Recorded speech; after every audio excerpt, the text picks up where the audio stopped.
When you follow up on that case, exactly what is happening in South Africa, at one time you would agree with the South Africans because you cannot allow people to come to your country and they dictate to you everything. For example, there's a part there called South Beach in Durban where Nigerians are so many. When a South African go there, not in South Africa, they'll ask him, what are you doing here?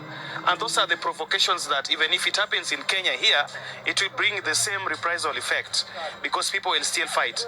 In fact, what happened in South Africa, when I talked to a certain journalist and I was asking her why exactly people are fighting, and she told me that there's a taxi driver who was carrying a Nigerian, was carrying drugs.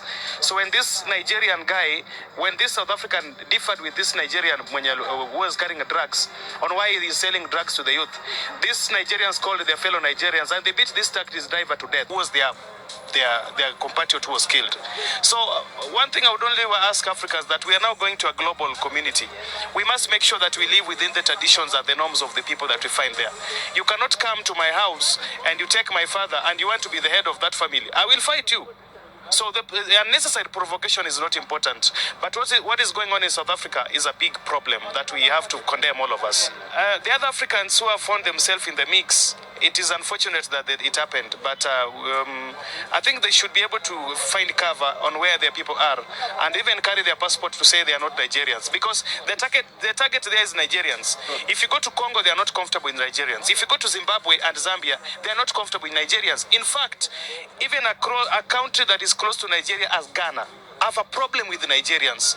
There is a problem, there is a general trait that Nigerians have. There's unnecessary aggression that other people don't find comfortable. Why do you think there's seemingly an influx of Nigerians in most African countries? The country, I think because of the terrorism effect that is going on in their country, and again because of the bulging population and the high rate of unemployment, so they are operating like Chinese. They are finding a way they can deposit their population. Unfortunately, they are depositing themselves with their Nigerian cultures, which do not fit in us.